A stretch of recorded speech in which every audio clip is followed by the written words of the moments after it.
Welcome back, fellow armchair generals. This is Gamer 1745 here with my continuing playthrough of Hearts of Iron 3 with Black Ice 8 and Third Reich events. Alright, well, let's continue on here. Japan. New supplies for money. No, thank you. We're actually supplying the enemies. And let's see. Now we also need to...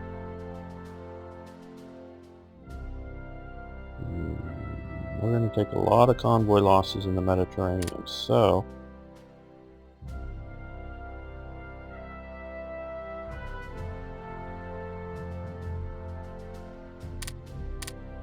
let's do 3 more.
Good, helped out by our strategic bombers.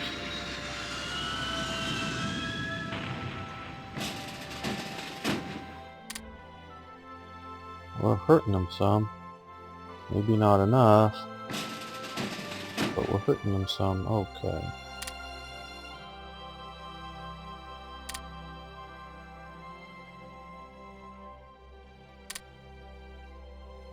Why aren't we getting supplies into here? Oh, we didn't get across there fast enough. Okay, well, we'll stop that attack.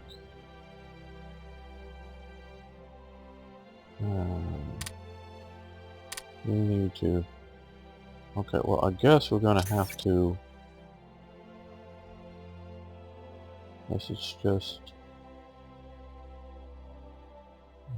out of no. Let's do...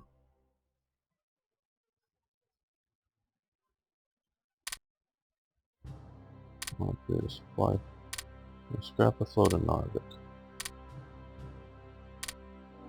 And we're going to probably have to be doing some of that to get rid of all of these things here. At some point, that's just going to be, I think, too much. Moving to Bristol here.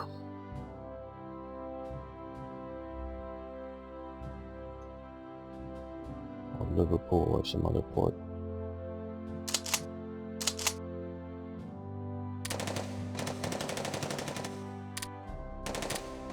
Yeah, I'm going to lose those provinces.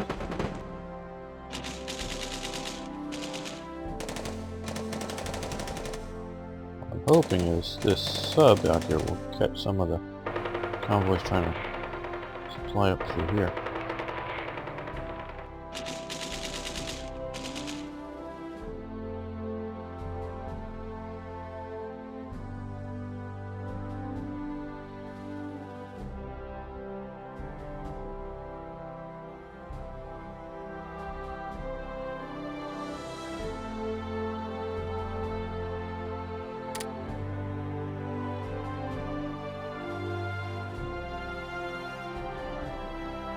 One thing I will admit to that I don't have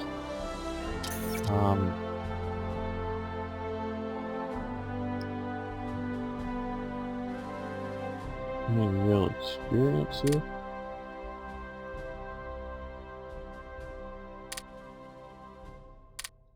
Okay, let's see.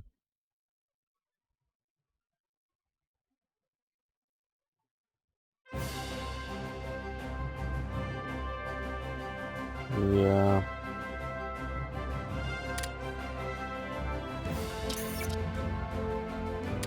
Trying to do.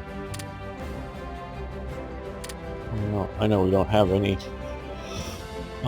spies built up in there, but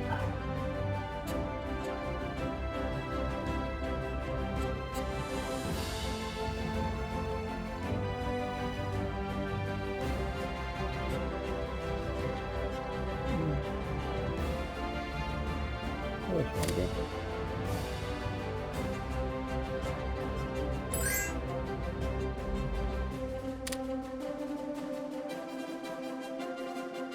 No, thank you.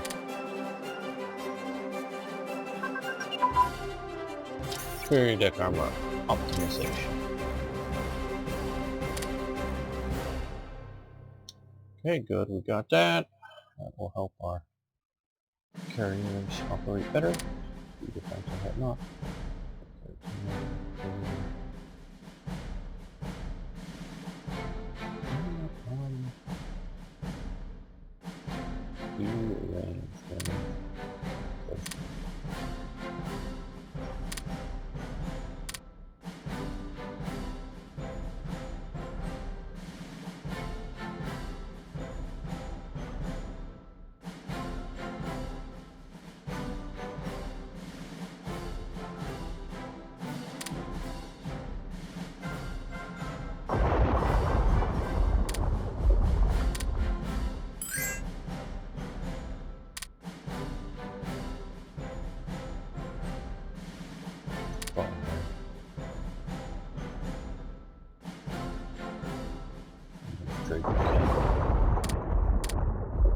Transports.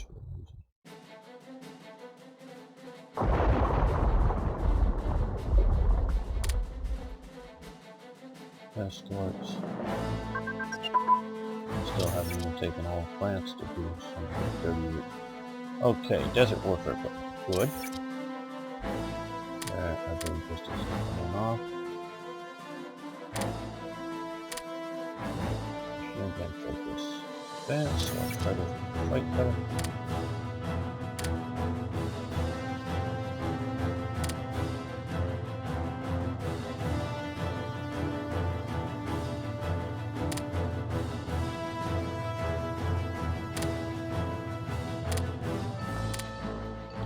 Like armor design sizes. That's good.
Okay, we got 3 destroyers come available. Action. Don't have very many escorts, so we will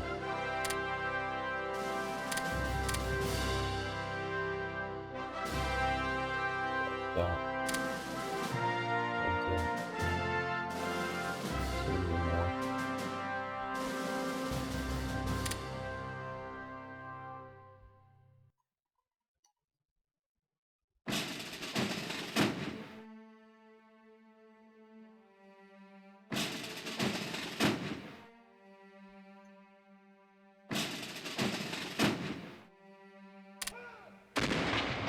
Okay, going after the sub here.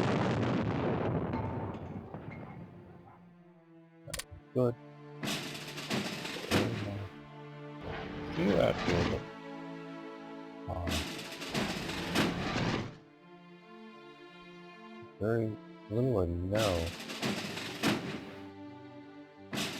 These guys should be able to destroy them.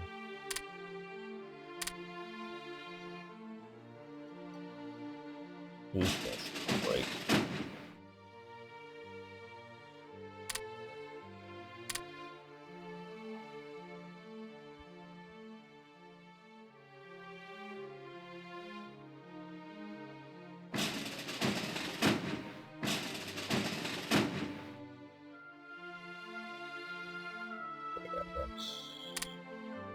And one down, two.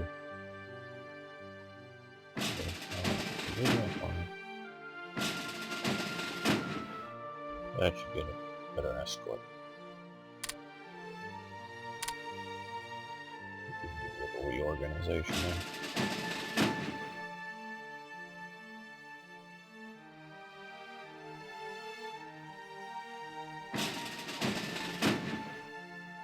A decently balanced force, okay.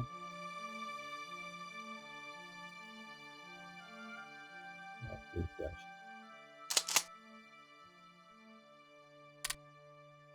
No good. They can't all fit in.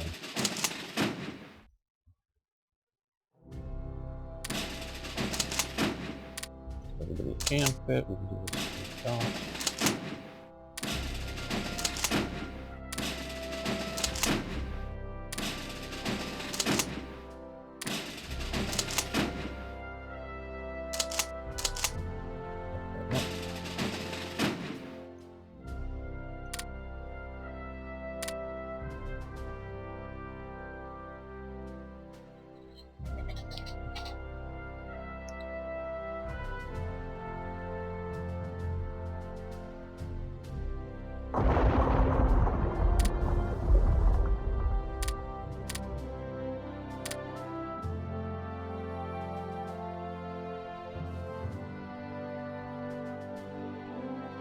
Well, we successfully evacuated the BEF from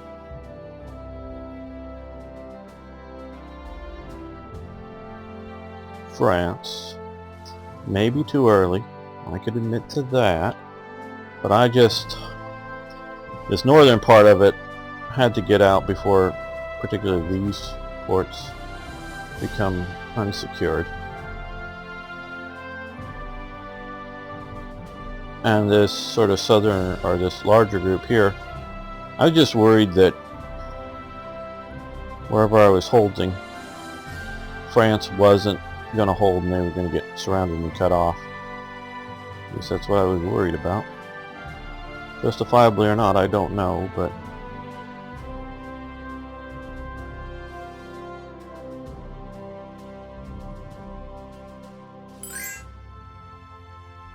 for money for fuel. No, thank you. Oh, well, that would have been okay, I guess, because they're right on the border. Keep thinking in terms of Germany that we gotta ship it. Get everybody on board. And we're going to Bristol, not rebase. Well, we're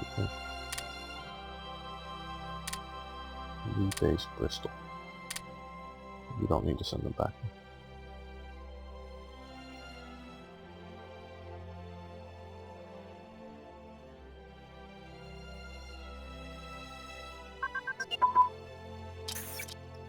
Indian Army recruitment, that's good. And the year's good, so we'll keep that going. And short barrel type guns.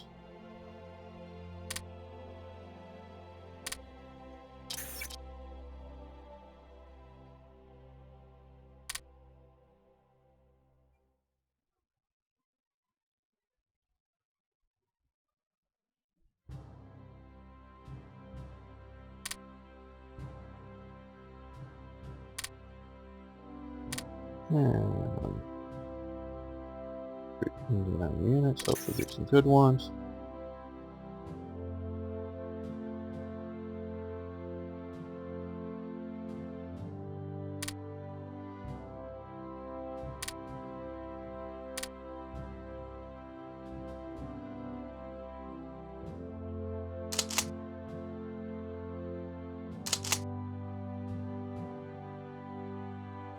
This guy, no, this isn't. Oh, there's that, but let's get down with the divisional leader here.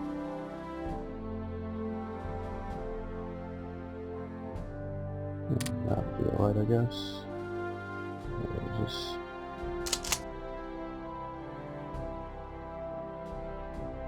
That is.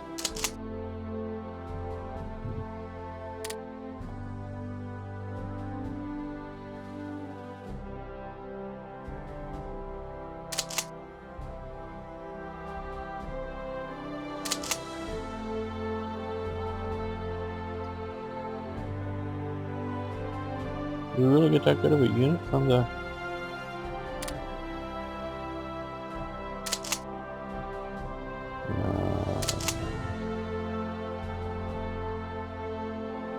maybe.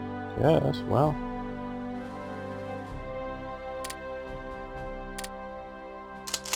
We also have this Indian division.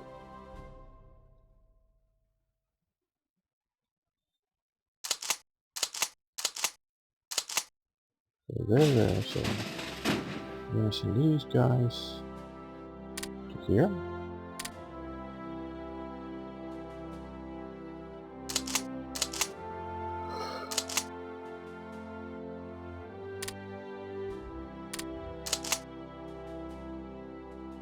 Give them a headquarters so that they get the combined arms bonus.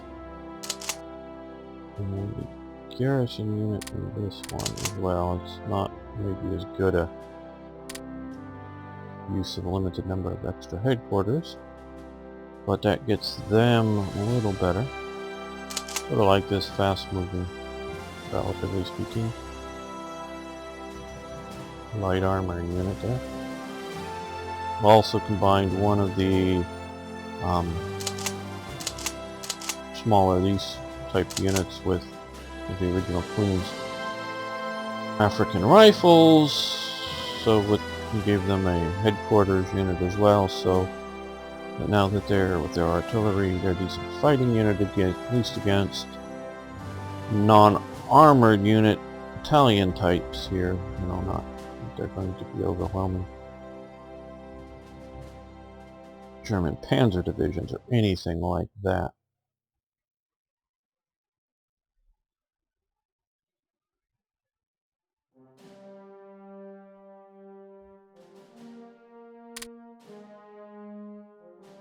So we did very good with the Indian Army.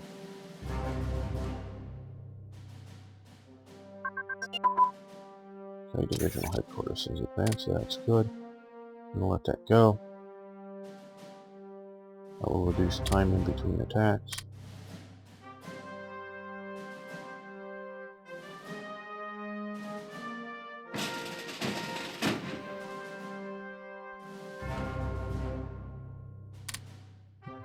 Down here if it's possible. We're going to send reinforcements up here.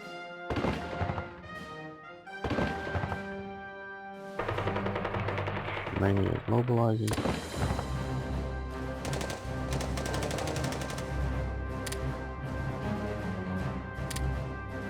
They've been chewed on by their neighbors.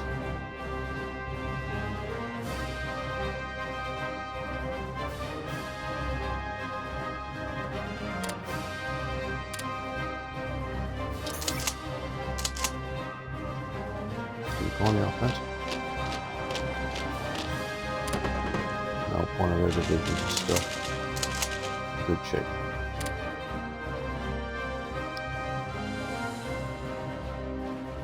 Now here, the Sheffield. We'll give the Sheffield a destroyer.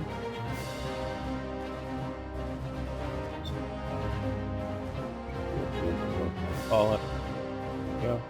Here's the Sheffield.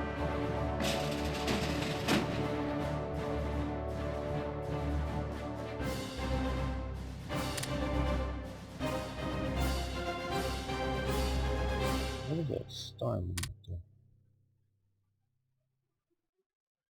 Look at this group. Destroyer.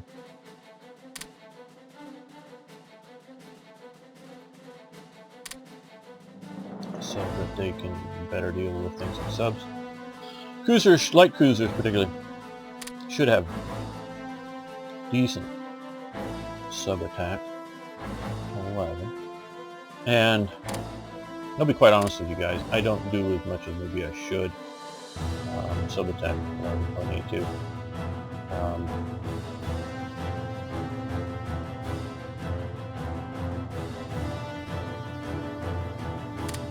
Much as I should on some of these units, but I sort of go from what they were historically and just sort of let it be at that. Presume that they've done a good job.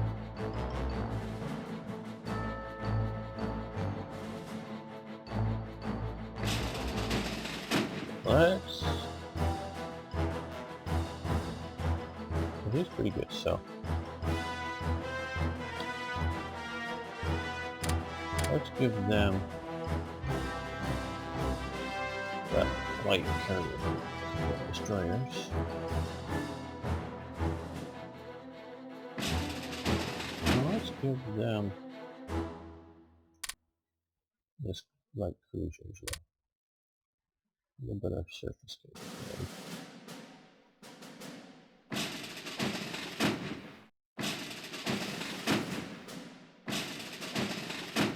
We'll give these guys a little display.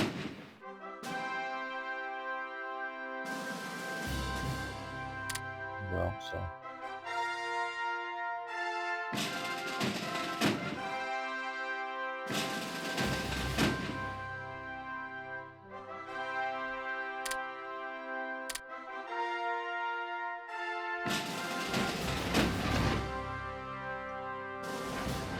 I can sink just as many subs as I can while we are limiting Germany from using this part of France as a basing operation. How are my fighters doing? Ooh, they're messed up. Okay. I sent a bunch of them back up there. I gotta make sure that they stay over Britain probably. And not try to go over the channel. No order, no order. These guys are internally.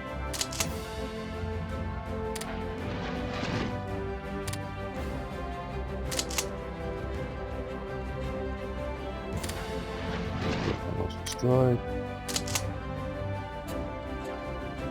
Okay, well, presumably we probably need a lot more. At least 2 more ICs in that.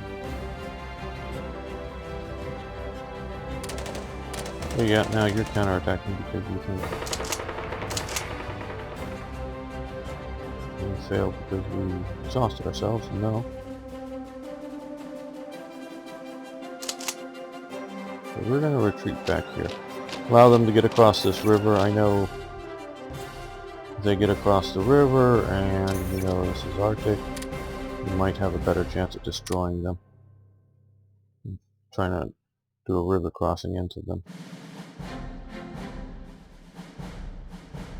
I do like that, was stated by Podcat in one of the development diaries, that the map on Hearts of Iron 4, you're no longer going to have, oh,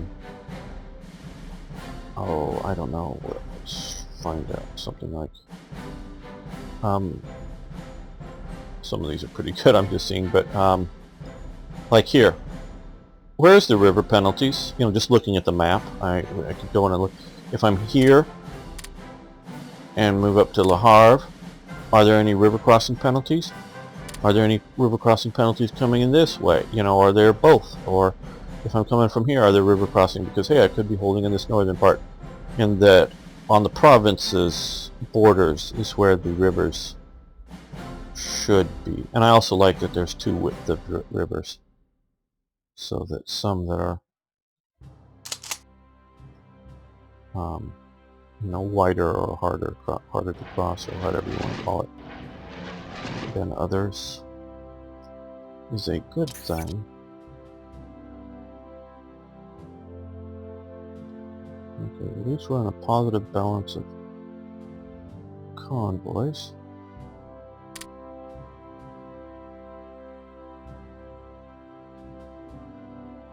I spread out a bunch of these forces that are reinforcing. I'll later reorganize these tattered remnant units and build some support units if they don't show up otherwise. No, we're not in the area.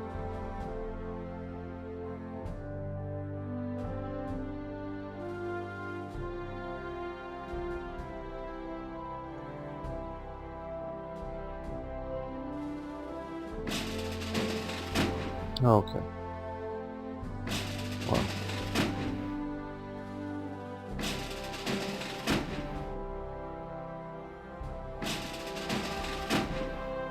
This is what I'm thinking for.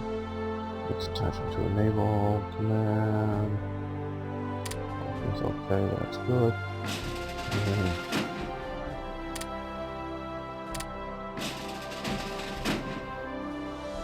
we're going to attach the land craft to them, I think that's the best idea. I'm not absolutely sure on that one. Okay, well.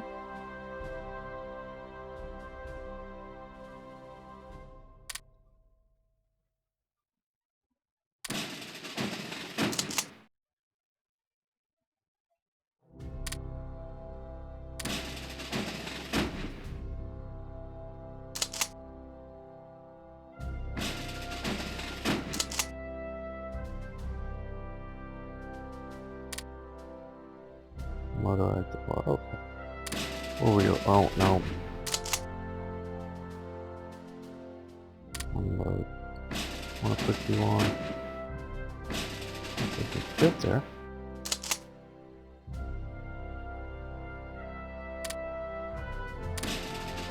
Yes, there we go. We'll reorganize this core once we get up there. Base. What's your path? Oh, no, no, no, no, no,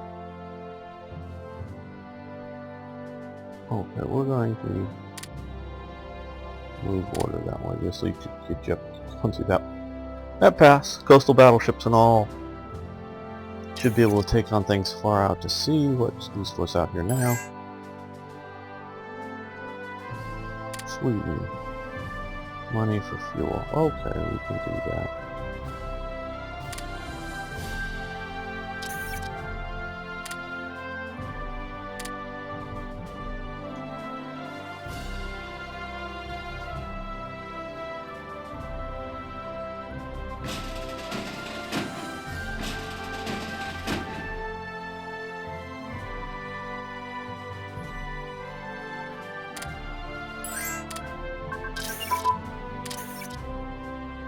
Twin engine bomber crew layouts.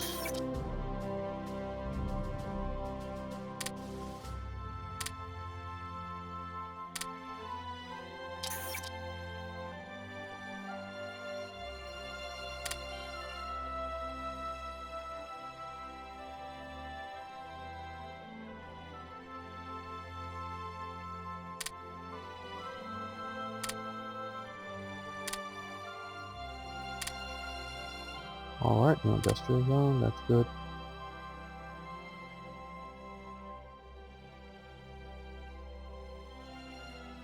Descent.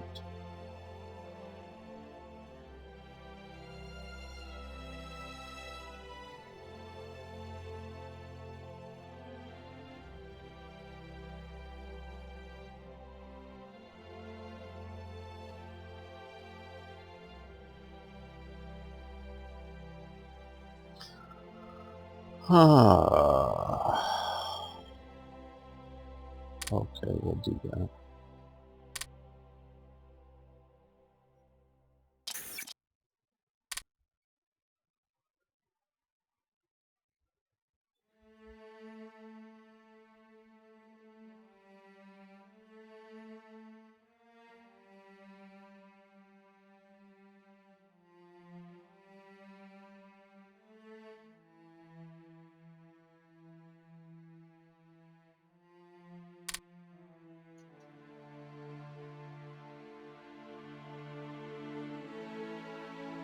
Yeah, fall in my trap for the SS Den Huber group. Since he's commanding, I presume.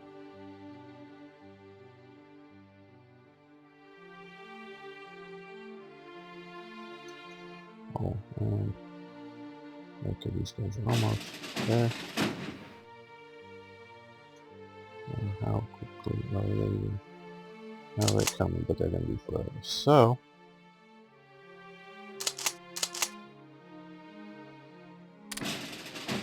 blow these guys up, and we're going to send them to Key.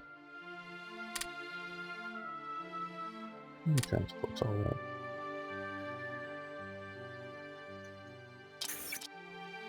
Yes, that would be nice.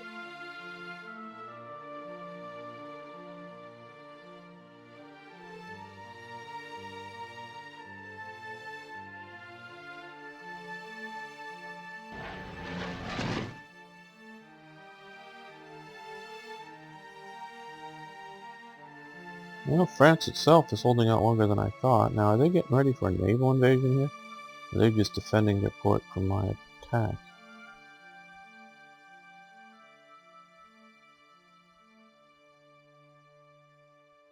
Now, of course, they're still stacking up all these units. Panama, no thank you. Oh, gyros.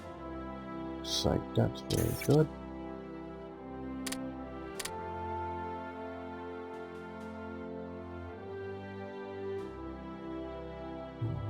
This. Okay, cool.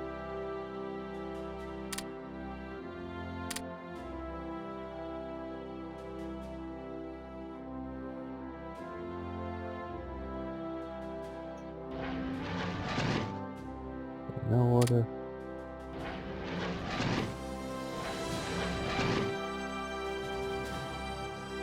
Yeah, let's combine these two.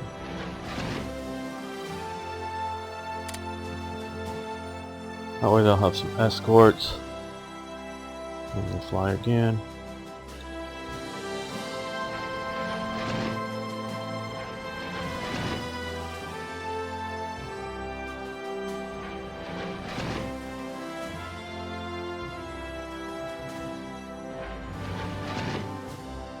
Let's get them striking into there at least. There we go.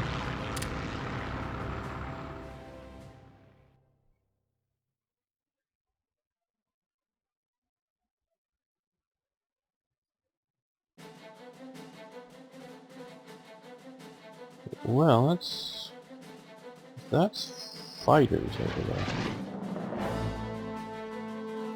Okay, need a larger base.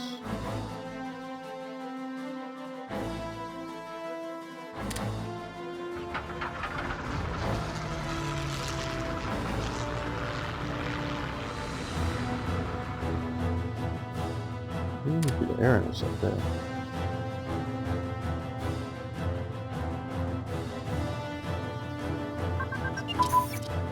Oh, tanks. Okay, very good. That will help our increase the range of particularly our fighters, I believe. So of course, well, yeah, just fighters. That's about all it really should.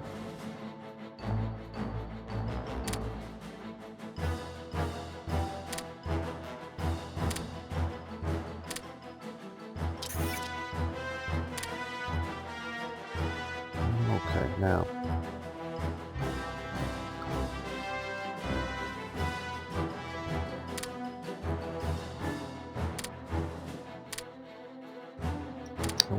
I want to win the air war over Britain, so that will definitely help us. And because I think we're also going to still take even more losses. Convoys, let me do a bit more of that.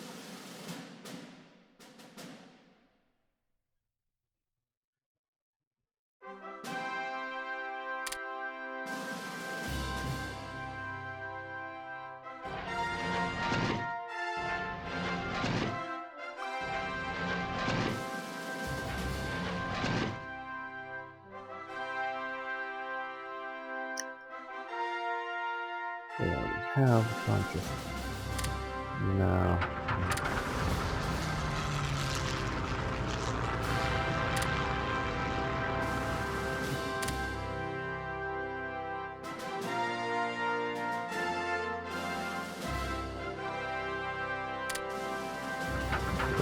No, they're in effect everywhere. Those are...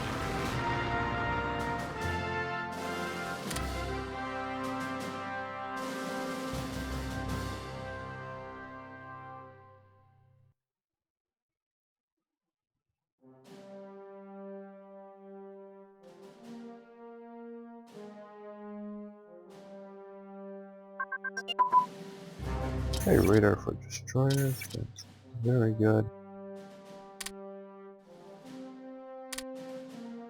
And here... Oh, we have a bunch of small ships. Oh no, I'm thinking of... Yeah, but none of these guys that we're working on. And cast armor construction advanced. That will allow advanced armored designs. What is this? Cast armor. Oh, that's this. So armor design's good. Improve our tanks.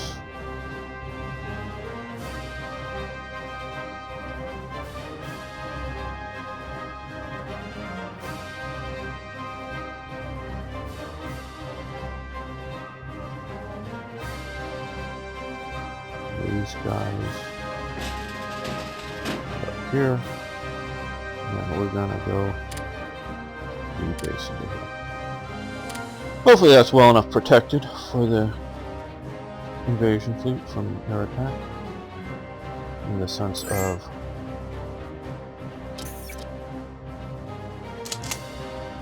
these out of supply. All these guys way out here. Whatever. So these guys are getting worn down. And then if they bring in some more divisions.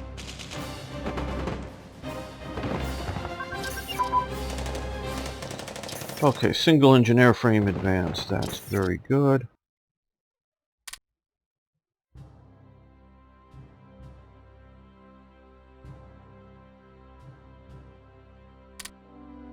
Improve our close air support. Winston Churchill. Okay. One of Winston Churchill's speaking style traits that very few other people do is he doesn't give introductions to at least most of his speeches. He doesn't start out. Because I believe, I have nothing to offer but blood. That's how he started. This isn't the sort of catchy hook line of the speech. This is just like, stand up, and then he starts speaking this way. If you listen to some of his speeches, it's just the way he does it. It's very moving. I don't know why more people don't do that. And I don't even have to read further to know the context of this speech.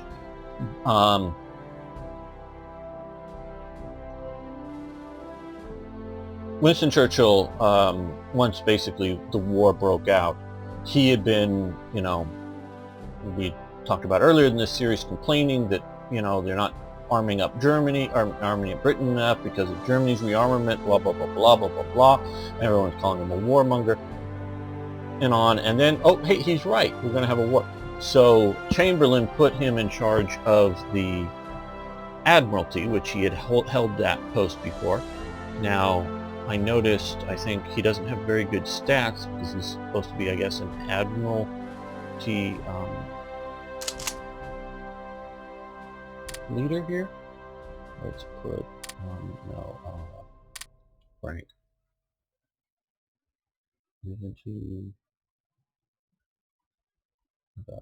Okay, name. No, let's go to Churchill.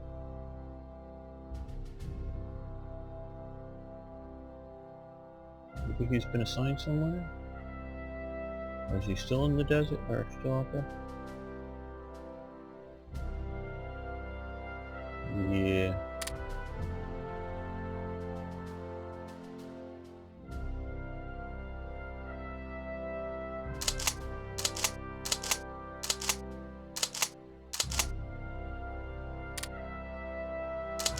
Maybe I'll put him somewhere else. He didn't have very good stats when I saw him as a ground forces commander somewhere.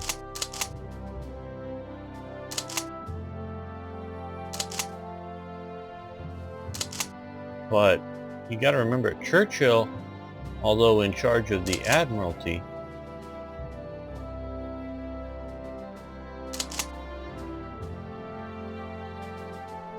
was a military officer, an army officer, not a naval officer. He never served in the British Navy. But he was placed in charge of the, Winston Churchill, here we are. Oh, he now has his own Churchill counter. But you see here he has 0. My God. Okay, maybe he should have I see it has a Royal Navy thing. Maybe he should have a, old school trait, because his warfare was, he went back in the army and served on the Western Front during World War I for a brief period of time. Excuse me. He also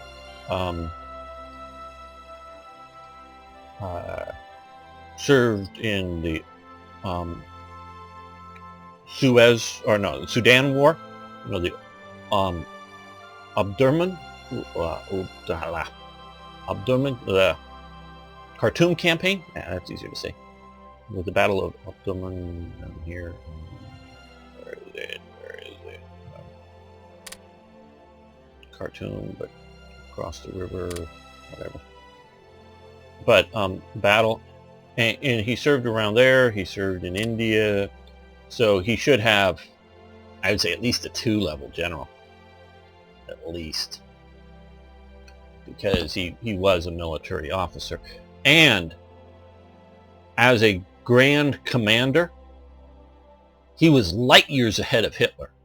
Oh boy, he, as a strategist, and that's different. A strategist is, a person who says, "Oh, we should attack from here," big broad things. Not the person of how to lead a general, or lead a division or something like that. So Churchill should probably be even over a 2, but at least a 2 skill level. So if you placed anything under his direct command, it should do all right. And so he was pretty good with that.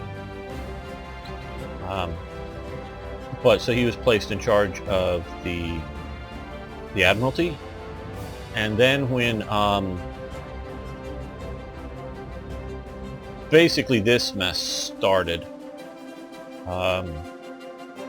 Chamberlain, the Labor people, I forget their names, informed whoever that they weren't going, I don't know if they informed directly the king or whoever it was, the head of the Labor parties in Parliament, that they weren't going to continue to support Chamberlain as Prime Minister. And so it was the king who asked, and this was no time to have another elections, to see which party was going to get the most popular support and to which direction you should go. So the king asked Churchill to form a government, and he accepted. The Labor people accepted him. They entirely disagreed with all of his political policy, but knew that as a wartime leader to lead the nation, to fight the enemy, Churchill was the guy to do it. Churchill was going to form a sort of a coalition cabinet, have Labor and competing and opposing parties within it. Somewhat that is not just, Churchill thought this guy was the best to be in charge of this department. A little bit of that, but it was also power politics. We're going to get a couple of cabinet positions. Labor, we want secretary or the Ministry of Labor or whatever. I'm sorry, I don't know the details of the British government in that format right offhand. Particularly at the time, the different political parties were struggling to have control of it. And I believe Churchill also got control of the Ministry of Defense overall, which is sort of above the Admiralty and above each of the other sub-warfare ministries. So he was both the Prime Minister and the Minister of Defense, I think. Maybe somebody correct me if I'm wrong on that. He got that. That was part of his agreement to be, because the prime minister, and it shifts over time, and I've looked at it at different times, and so it may be correct in in the Napoleonic era, but wrong in World War II, but correct again nowadays or something else. But my understanding is the way the prime ministership in Britain works is he's just the prime minister, a minister without portfolio, but the prime minister. Obviously, he has the elected support of Parliament. So they have to get a majority of members of Parliament, not of his party, but of Parliament. So this is, again, why Chamberlain was going to fall, because he wasn't going to have a majority. Chamberlain might have had the majority of members of Parliament for the Conservative Party, meaning more than 50% of them, and maybe even a great percentage more than 50% of them. But he wasn't going to have, there was enough defection within the Conservative Party, as well as the any support from Labour or the Liberals, the other two parties, that he wouldn't be able to maintain a majority. So obviously the Prime Minister has then, as well as now, support of the majority of the members of the House of Commons for passing laws in support of the government. But he doesn't, this is again my understanding, he doesn't run the individual ministries like the Ministry of Defense or the Ministry of Trade. I'm sorry, I can't just roll these things off. But he doesn't run those. The appointed ministers runs them. They sort of run their own show in a sense. Now the Prime Minister basically picks the individual ministries, again with support of Parliament. He can dismiss, I believe, at his will a minister, but that could have either upset his political party or enough of Parliament, so if you're getting rid of a popular guy who hasn't screwed up, you could be in trouble. You don't have to stand another election. People can just, So once you get into, it's more so than in the American system, I believe, is once you sort of become the minister, you can sort of run it your own way. Of course, if you're starting to run it in conflict with the Prime Minister, there's going to be all kinds of problems and things going on. I'm not saying there won't be, and I'm not saying that, and again, it also changes over time, and I also think the personality of the Prime Minister, whether he's strong or weak or whatever, how much support he has. So if you get, I don't know, maybe somebody like John Major, who wasn't terribly popular, didn't have a very strong personality after Margaret Thatcher, I don't know how control he had over the individual ministries and how well they were run and what was going on in them. I do believe the Prime Minister generally sets the general direction for the government, for the ministries, but the ministers run their own departments. This is how I understand the British system works. So this is why Churchill wanted to be the Minister of Defense, so that he ran the war.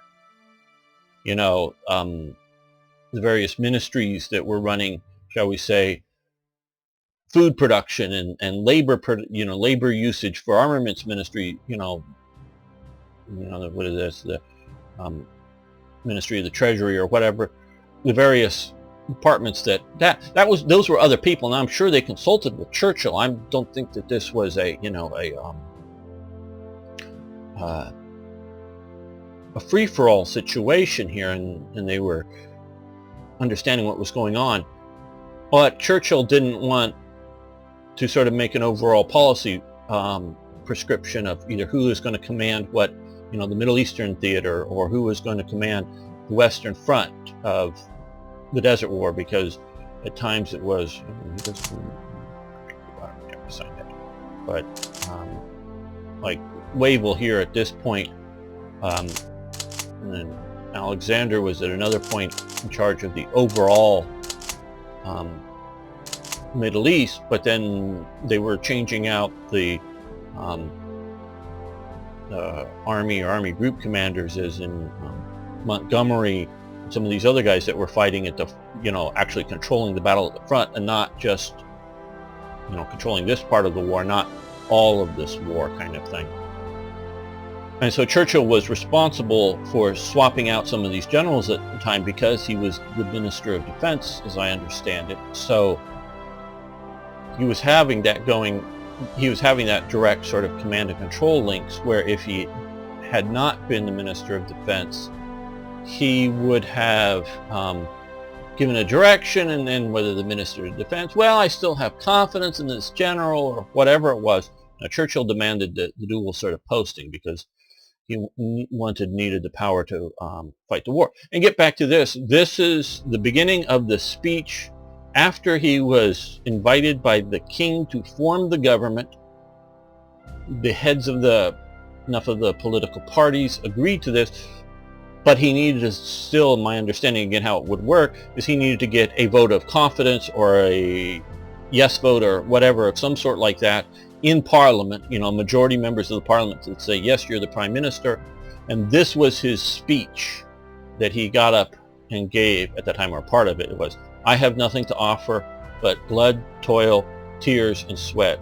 We have us before an ordeal of the most gravest kind. We have before us many, many long months of struggle and suffering. You ask what is our policy? I can say it is to wage war by sea, land, and air with all of our might and with the strength that God can give us. And I believe it's a bit longer than that. But that's how it wasn't like, hey, I'm going to win the war for you, or hey, everything's going to be good, or hey, I'll improve your soldiers' pay or conditions. No, it was just, I'm going to give you hell. You're going to be going through hell, but I will lead you through that hell. And he got the Parliament's support with this speech. So we gain national unity and lose defense, dissent, which I traditionally don't let happen. Are we sinking anything up here? Oh, I was hoping we would sink something supplying this week. No, whatever. We're losing a few here.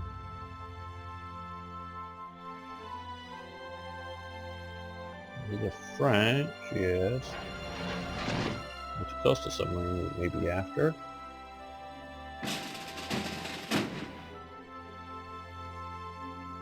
Where's Home Fleet going?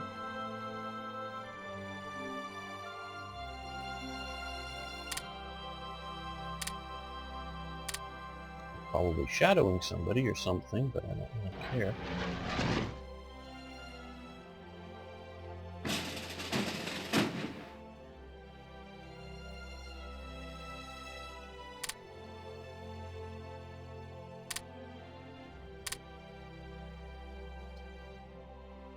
Okay, well, we're going to end the episode here. Thanks so much for watching. Thanks for liking the videos. I do appreciate it. Please post comments and even corrections if I'm getting something wrong, because, again, this is historical commentary based on my memories as I'm playing. See you next time.